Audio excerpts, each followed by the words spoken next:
Edmund the General, also known as the Brand, coming at you guys again with another rant.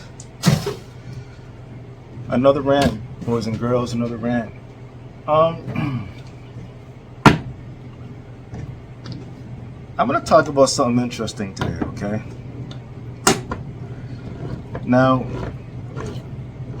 a lot of people don't believe in God. A lot of people don't.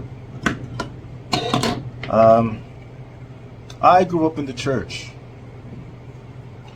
I still have ties to the church. I still have ties to the members of the church.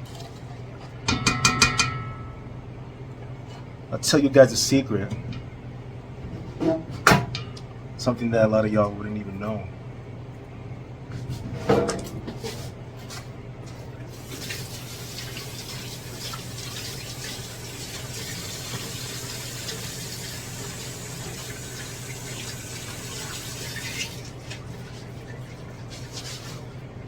Better dry my hands.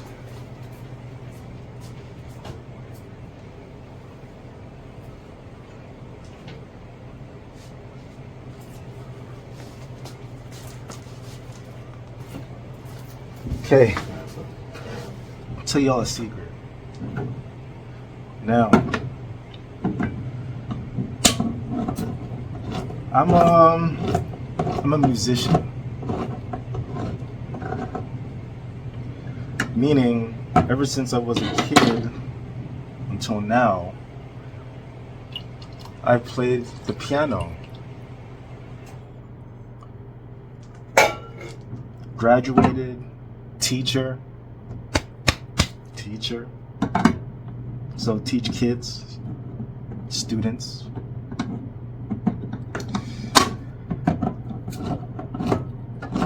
Ever since I obtained this gift, I was able to play other instruments as well. So tenor sax, alto sax, violin, the tuba, the trumpet, the drums. Once you have that skill in music, then you are capable of expanding your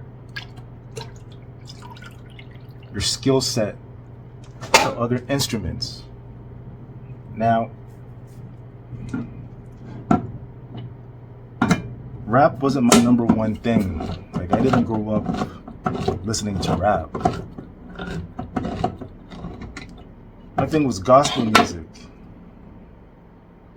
From gospel, it came to jungle. From jungle, it came to pop. From pop, it went to jazz. From jazz, it went to rock. From rock, it went to I don't even know what genre this would be. Like Elton John, Mariah Carey, Celine Dion, Michael Bolton,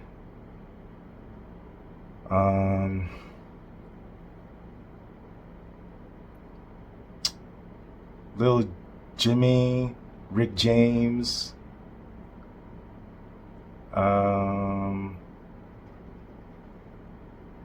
man, like there's like a whole variety of music, a whole variety of sound, of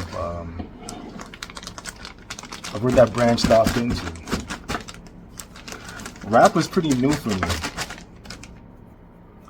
I remember my boy, he came outside. So pretty much it was me and my friends. We were outside. I don't remember anymore if it was ball hockey or if it was basketball. One of the above. We were outside, a whole bunch of us, because we grew up just playing outside. We grew up always outside in the street. All the neighbors would come. We would just play in the middle of the street, either rollerblade hockey, basketball, football, baseball. We'd go to the park, play some baseball. Go to the court over there, play some basketball. Like, we were always like outside. It was punishment for us to be inside. Can you imagine? So if you're inside, that means you're on punishment. Nobody liked that. So if your friends came over to the house, knocked on the door, hey, could Eddie come out? No, sorry, he's grounded. He's not gonna be able to come out today. That was sad. Look at today. Today, it's okay to be inside. It's actually praised to be inside. I think technology has really destroyed this generation. It's a good thing and a bad thing. But I think for the most part, I believe it destroyed a lot of things, especially music. I was the kind of person that I would wait outside to buy the CDs. My goodness, I got bags and bags of CDs. Mobb Deep, Method Man, 50 Cent. I think that was the last days. The 50 Cent, like that. And then Napster came out and LimeWire, the burning of the music. So it came to a point where it's like album sales are now converted over to streams, which is robbery. I think I was at the end where when I think I dropped an album, and through the company that I went through, I duplicated a whole bunch. No, it was actually this guy. I duplicated a bunch of CDs. CDs. And I went around. I was selling them. I went everywhere. Went to my local neighborhood, down the block.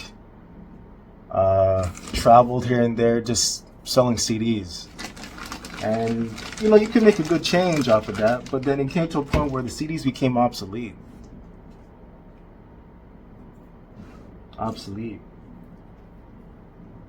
Favorite album? My thought process is strategic. Contradictions. That's my favorite album. My thought process is strategic. Contradictions. My favorite album. Favorite album. From scratch. Everything I do is from scratch. I have the musician background. So, when it comes to music, I gotta ask, do you guys use drugs? Do you guys need alcohol? Do you need some form of influence to get you in that zone to write music or to make music? I remember going to the studio once, just supporting a friend, and the scissor was broken out. First time trying out some scissor. Man's in the booth doing his thing, the homie, right? Doing his thing, and the engineer has like a big thing of syrup with scissor right beside him. And all the gal them were just on the side talking. We're all talking, we're all chilling, we're all doing their thing, we're all getting to know each other, you know what I'm saying? Some people are, getting the top done, getting washed off. You know what I'm saying? So we're doing our thing, and then the man goes, let me get a bottle of scissor. So one of the jobbies goes over, pours it, and goes in, and he starts doing his rap. When you listen to the playback, I have an ear for music and for words and for cadences and how you produce and how you maneuver around with your soliloquies and shit like that, right? So I'm listening to him on the playback, and I could tell this guy's wasted. The first 2 bars, he's like, okay, you can tell he's getting nice. Like he's feeling nice because of the scissor. But on the third one, he's like done, and you can hear how he's going. But he still puts it out because everybody in the room for the time being is done. I'm a little tipsy, but I'm not gone. You know what I'm saying? So, but everybody's like yes men and women. telling this guy, yeah, I mean, it sounds good, it sounds hot. And I'm like, yo, fam. I told him straight, I'm like, yo, B, you gotta do that over again. Nah, that's part of the vibe. That's part of the vibe. What? All right, whatever. Whatever. Now, a lot of artists, musical artists,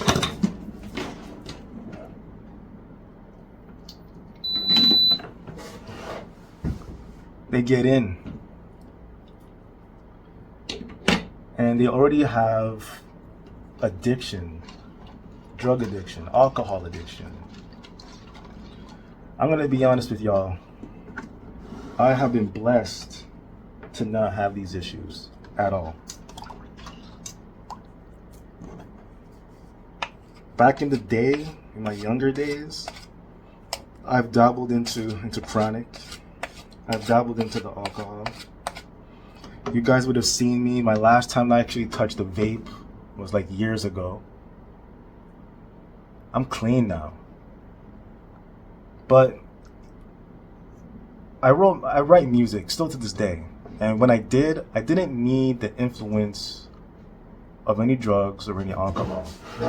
I never saw anything for that. I don't see what the point is.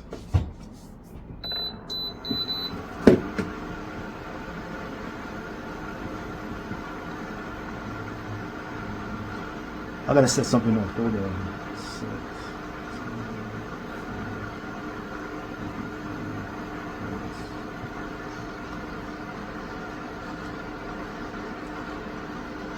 Okay. Yeah, I never seen the point of all that. Like I've been pissy drunk before. It's not a good feeling the next day. It's not a good feeling at that time. Because you don't know what you're doing. You don't know what the end result's gonna be. Even if you have friends around that you trust, do you trust that they will keep you safe? That they'll keep you out of harm's way? I don't know. I just remember, I already spoke about this before. What happened to my buddy in the transmission. Bad example. Me, for example, when I got wasted, luckily for me, I was in a setting where I was among family. So the only backlash that I got was I was too loud. I was too loud.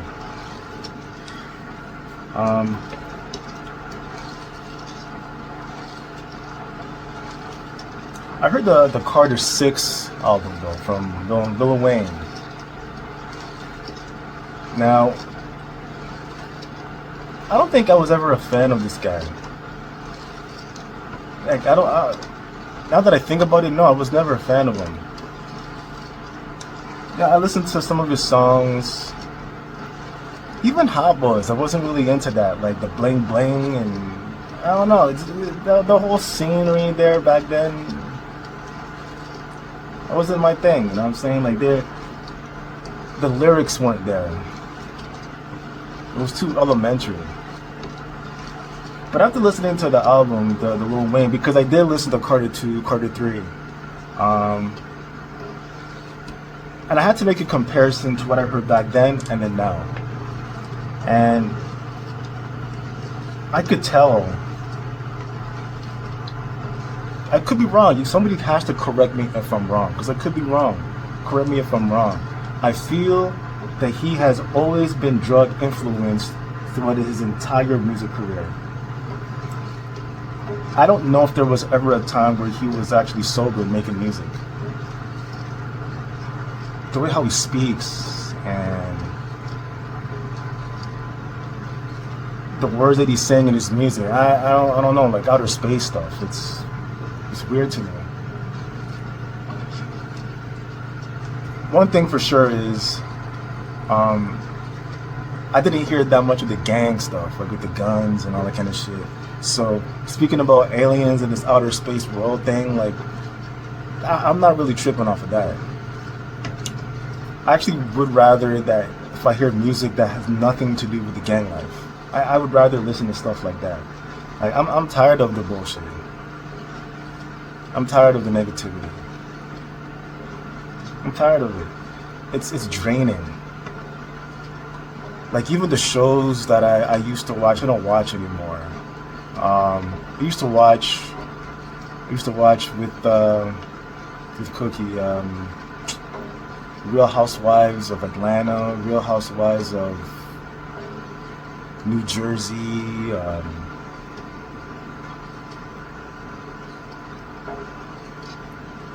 I can't. It's all negative. It's all bullshit. For me, I didn't feel real. It didn't feel real. I got into the YouTube world, started to listen to a group of people, and the things that they were doing was just stupid. And it got taxing on the brain.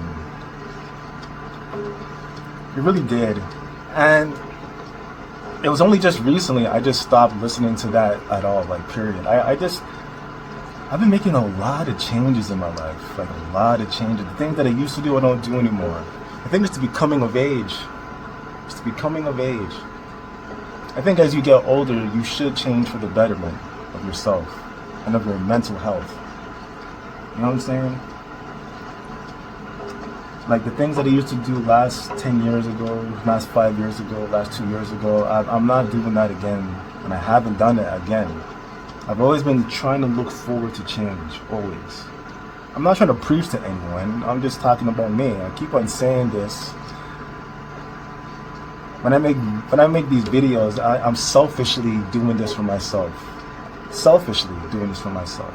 I don't care what anyone has to think, to be honest. I don't care if anybody roasts me, I could be honest with that too. Your opinion doesn't really mean shit, to be honest. You know what I'm saying? I guess whatever. I think as you grow older, you learn to be headstrong. You just learn to just brush things off because it shouldn't affect your real life. Your real life should be affected by the things that you are doing currently in your real life. That's how I see it. So, as I'm listening to Lil Wayne and I swear he's been heavily intoxicated and drug influenced throughout his entire career. Because after listening to the most recent album, Carter 6, to me it feels like he's not the same. And I can't even use that as a comparison or as a reference point to say, well, he should sound like that, because I was never a fan. I'm coming from a place of being unbiased. I've taken things as I see it. And as I saw and I heard, it wasn't that great, to be honest. It's just my opinion.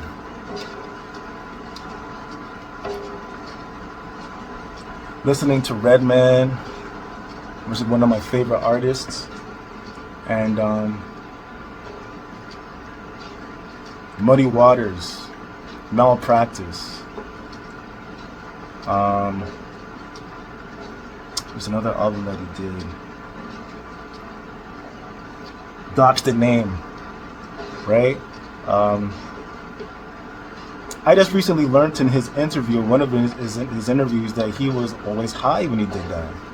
It was like, wow. So, and then I heard somebody else say that they were heavily intoxicated as well doing their music. And I'm thinking to myself, whoa, is it everybody on drugs or doing alcohol when they're making music? Lord Infamous, another one of my favorite artists, Lord Infamous. This guy, cocaine, weed, promethazine, scissor, he did it all. And you could tell that he was deteriorating over time. Heart attacks, kidney failures, OD, god damn. But apparently these people are saying that they prefer to be high when they're making or when they're being creative. I remember even in school, there was a guy, when it was exam time, and this guy, he would say, I gotta get high in order for me to get this exam on the wraps. I studied all night high, so I'm sure I can do it high. Okay, do your thing, bro. Whatever you say. I remember Mike Tyson. I listened to a lot of I studied Mike Tyson, his fights back in the day, and I've used it to this day when it comes to like coordination, boxing. You can learn a lot from watching somebody over a long period of time. I remember one of his interviews when he was talking about the death of I think it was his daughter. Really sad. Where he was saying that after the loss, he said he had to get high. He had to get high. And he had to kick out the interviewer because he didn't want to get on that level of anger, reminiscing about that, you know what I'm saying? I had to get high.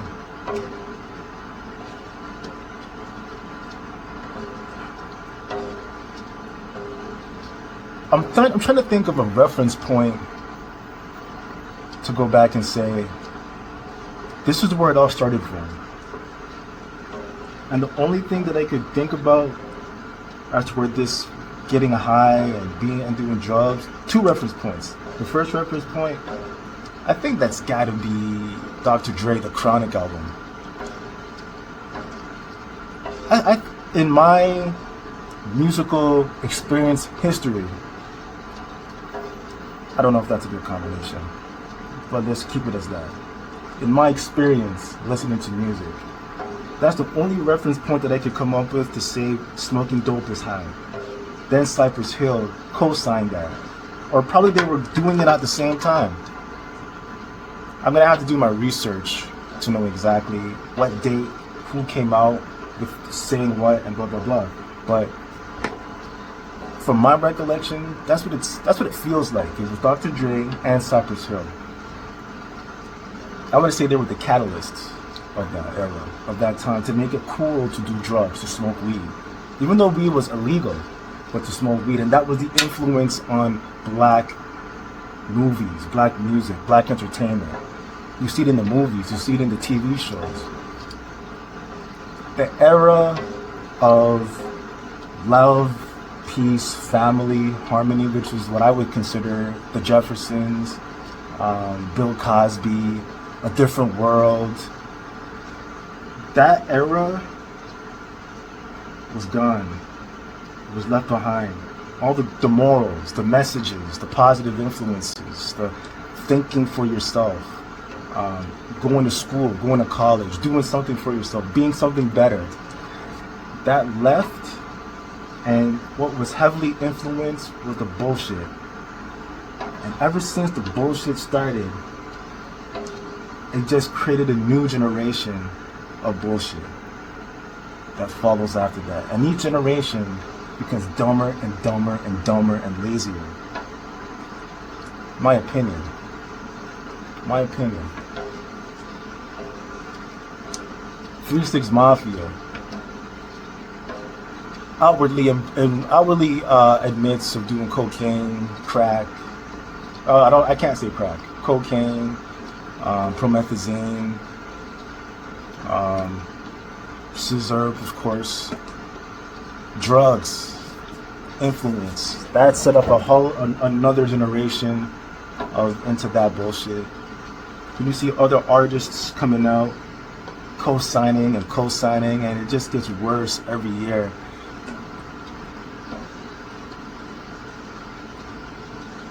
I remember hearing 50 Cent's, one of his songs, I get high all the time. I get high all the time. He lied. He doesn't drink alcohol, he doesn't smoke weed. His words. He does none of the above. None.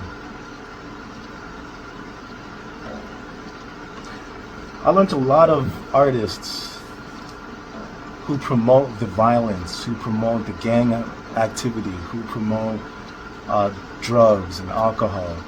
A lot of these individuals who promote that don't have their children going through that. They have their children going to private schools, not even getting anywhere close to even listening to rap music at all. That's crazy work. crazy work. And you know what I hate? I hate it whenever I hear somebody quoting a rap lyric as like it's gospel. Like it's the Bible. Pressure bust pipes. What the fuck? What other quotables could I say? Frick, I can't even think right now. I can't even think of it right now. But I just hate it whenever I'm talking to somebody, I'm listening to an interview, or watching a TV show, and then I'm hearing people quote quotables from rap lyrics like it's the Bible, like it's the gospel. I can't stand that. I can't stand it.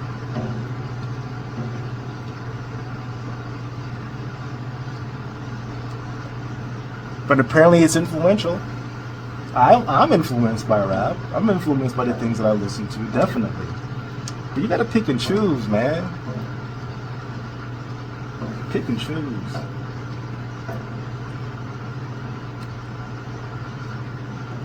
So yeah, Lil Wayne, drugs. So and you know, after a while, whenever you hear certain artists who have been on drugs for so long and they try to make a comeback and do like another album, they don't have the same energy that they used to, because you know they still need to be high, but they need triple, quadruple the dose, especially in their old age. It's just gonna kill them. OD, do some damage to their body. You know what I'm saying? Like,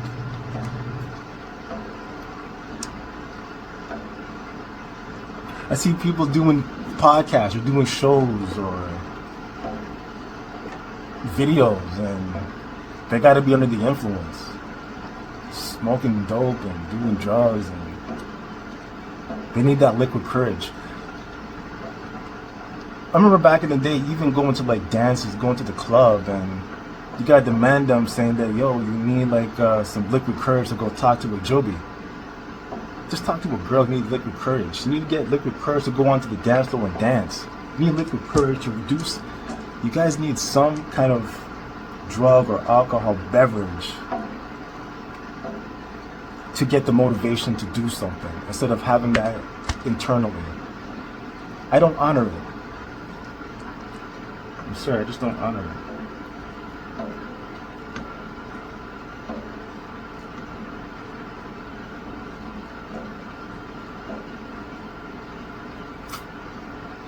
But in any case,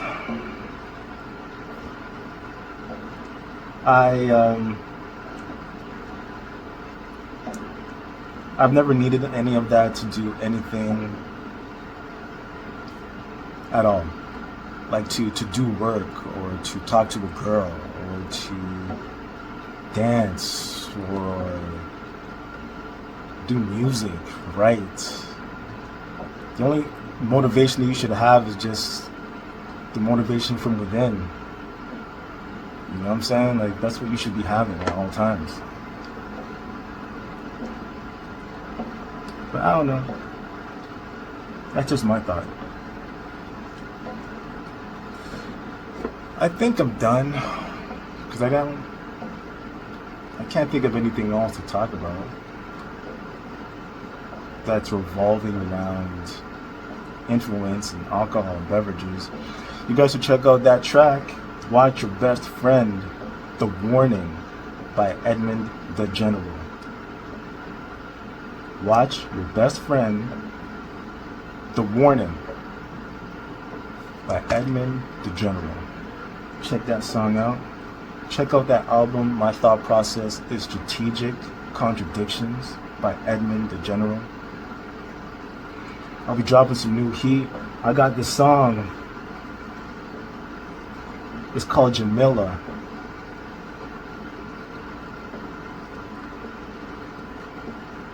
It's a beat that has never been ever done before. It's content that has never been done before, as in the theme of it. I'm even contemplating of even asking someone, hint hint, to drop a verse on it.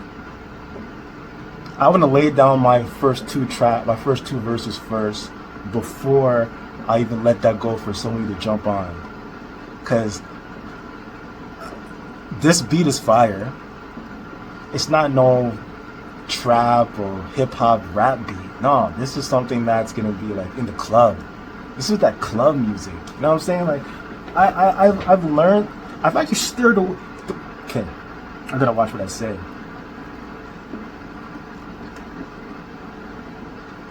I'm steering away from making rap beat music. I see dance. There's a few movies I watched from back in the day, and it was futuristic because I like science fiction. And the kind of music that I was listening to, that they were playing back then, was not rap. It wasn't hip hop. It wasn't pop. It was some weird futuristic kind of music. It was like techno dance mixed with something else. I can't even describe it, but I think I captured it. And I'm trying to make beats like that. And this beat, god damn it, it's fire. And the song is gonna be funny. I like it. I like it. I just have to lay down the tracks. I wrote it out. The beat's already done. I wrote it out. That's gonna do some numbers. I can see it. I can see it. It's like when I dropped that song, Wonder about Edmund the General. I didn't do any heavy influence. I did nothing. I probably would have put out like a couple things here and there, but I haven't really been heavily promoting my stuff, my music recently, because I'm trying to save the moment for the album. You know what I'm saying? But in the meantime, I'm just dropping singles. And when that single dropped for Wonder About Edmund the General, when I made that song, my influence was Bone Thugs and Harmony. Bone Thugs and Harmony. 'Cause I used to listen to them a lot. I stopped listening to them after Resurrection. The Resurrection album, after that, I heard The Familiar and all that kind of stuff. I'm like, nah, I can't do it. I can't do it. It's like after you listen to an artist, when you hear like a first, it's rare to find an artist where they got back to back good albums. It's hard to find that these days, especially back then. Let me go back. All right, Jay-Z, back to back had some good albums. Here's where I listen to, and I still have to this day. Reasonable Doubt, In My Lifetime, Volume 1, Volume 2, Volume 3, The Dynasty, The Blueprint, and then the Black Album. I don't like the Blueprint 2. I don't like the Holy Grail. I don't like anything after the Blueprint. The Blueprint is where I stop. Busta Rhymes, The Coming, When Disaster Strikes, Anarchy, Genesis.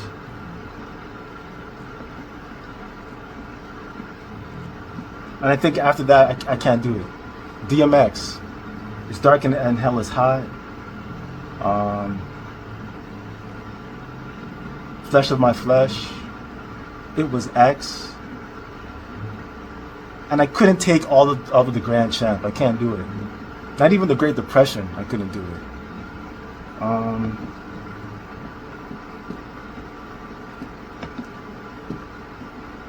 Man, those are the ones that actually stick out for me the most when it comes to like listening to back great albums. Let me see if I can find something here. Hold on. Let me look at the archives. Let me look at the archives here. Alright, so... Oh yeah, Tragedy Gaddafi. Tragedy Gaddafi from New York. I love his music. Ever since he did it with... ever since I heard him on Capone Noriega, The War Report, I was feeling tragedy because he had like one of the greatest lines on there. God damn, I totally forgot about that. Um, Cool Keith. Cool Keith has some good albums too. MF Doom. Great albums back to back. I even bought, I legit bought those CDs. Just like Cool Keith, just like Mob Deep. Mob Deep. What was I listening to?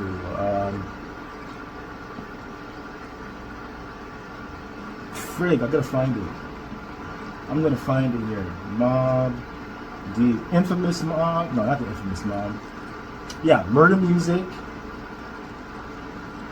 Hell on Earth. And the Infamous. Oh, also Juvenile Hell. Those are my favorite albums from Mobb Deep. I think I did another one too. Even Blood Money was good when they joined 50 Cent. That was pretty good too. What else I was listening to? Let me look at the catalog here. Tech Nine, right? Big Pun. He only had one good album, just one, and that's it. I couldn't do anything else off of that. Bone Thugs, as I mentioned before. Bone Thugs is my people's. Brother Lynch Hung. Cali Agents. Man. Wu-Tang. Wu-Tang was the first album I ever heard that introduced me into the rap game. I'll never forget it. My boy from my block, back in the day from my block, he pulled up to me. He put the headphones over my ears because he knows that I never listened to rap. I was into everything else besides rap. I was new into rap. He put the headphones over my ears. He said, "Yo, you gotta check this out. This is gonna change your life." I'm like, "Nigga, please." But, bro, trust me. Headphones over the ears. It was the 36 Chambers. The first song that came on was the introduction, "Bring the Ruckus." When I heard what they were saying and the cussing and the yelling, yo, I got scared. That's the first time I heard cussing in music. That's the first time I ever heard like people talking like this. First time I actually heard black people like saying these things, and I was scared. I was just standing there. I tried to act like there wasn't phasing me, but in my mind, in my inside, I was like, God damn, this is crazy. So I go, yo, what am I listening to, bro? He goes, B, this is Wu-Tang. You could borrow it. Yo, I brought it home. I had a CD, I had a tape deck. I put it in. I had to make sure I couldn't put up the volume because I had these huge speakers. That thing was powerful. I couldn't put up the volume. I had to keep it low because we don't cuss in our house. We don't cuss. We don't do none of that. It's all. We're cool people, you know. I grew up in a good environment, a good household, great family, good family. So. There's just no cussing in the house. I never heard my parents cuss, and we don't cuss. Then the music we listened to had cussing in it, and that's how it stayed. I listened to that in solitude, and I absorbed the entire album. And I was like, God damn, I gotta hear more. That changed my life from that point. I went to see my boy 2 days later. I gave him back the tape, and he goes, "What do you think?" And I'm like, "Yo, B, you got any more?" That was like drugs to me, man. God damn, that was drugs. And then I went out of my way to buy the album. Then I bought the CD, the double CD, the Wu-Tang Clan, Wu-Tang Forever. Oh man, that blew me away. I love that album. Every track, banging. Every track. Then Iron Flag, every track. Yo, Wu-Tang has done it for me. Capadonna, Ghostface Killer. This is the Ghostface Killer's album, Supreme Clientele. Classic album. With him and Raekwon when they did that collabo, the Cuban Links, classic album. Master Killer. A lot of people sleep on Master Killer. Master Killer has great albums. Great albums. My goodness, Master Killer. Even Inspector Deck. He's not known for cussing, but he has great albums, great lyricists too. Don't sleep on these guys. Even You God. You God could do like Method Man. You all know Method Man. I like the album Judgment Day, Tikal.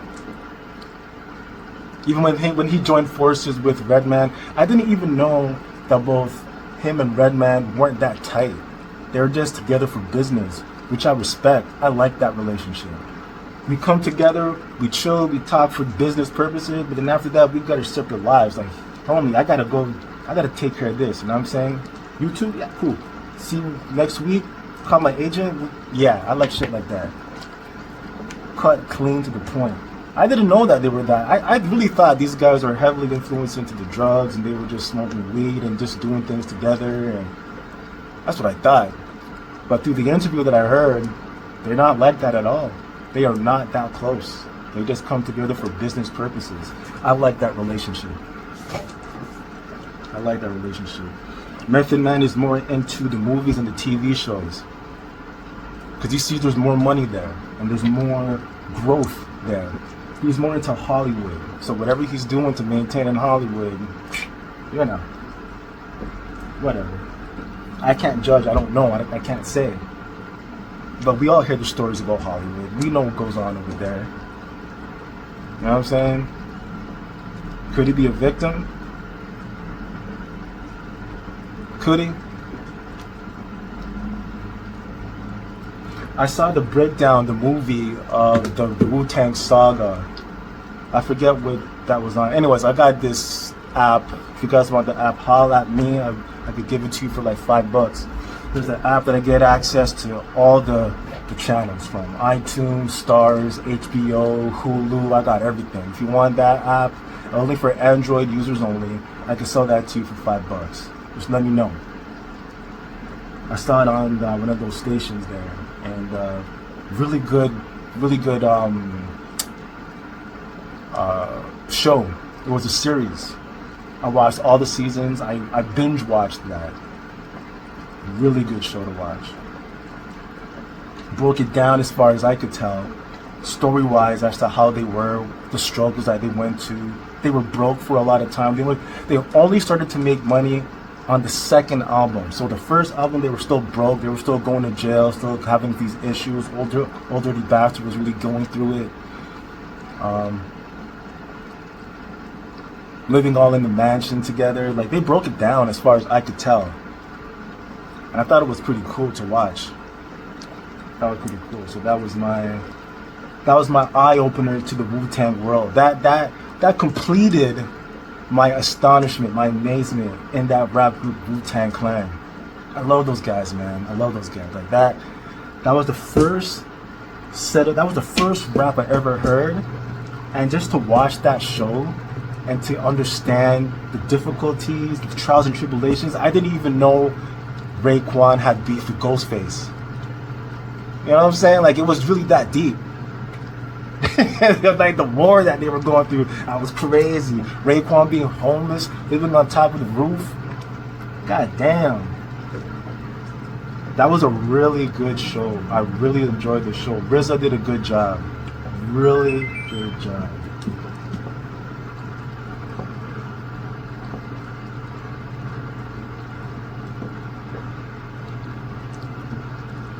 Really good job.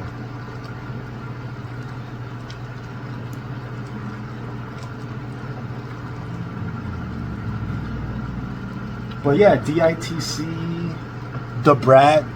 Listen to The Brat.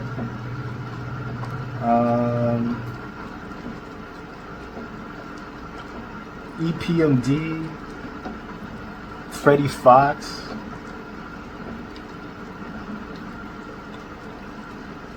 Group Home, Hellraiser, Two Tone, Zero to Crooked, Trey the Truth,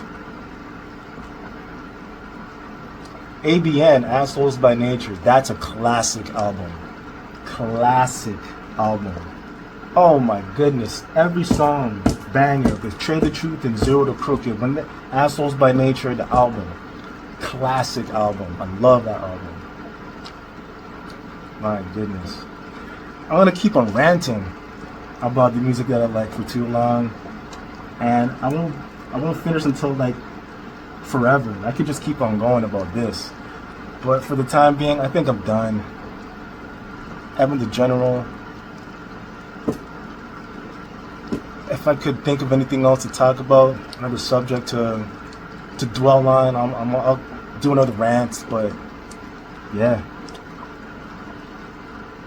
I appreciate y'all taking the time. Whoever is listening to this right now, your time is most valuable. But I'm glad you spent it with me. Thank you. Hit that like button. Hit that subscribe if you haven't yet. I'll try to do some more professional stuff, like how I used to back in the day. But I appreciate y'all for listening, alright? Thank you. Signing out. Peace.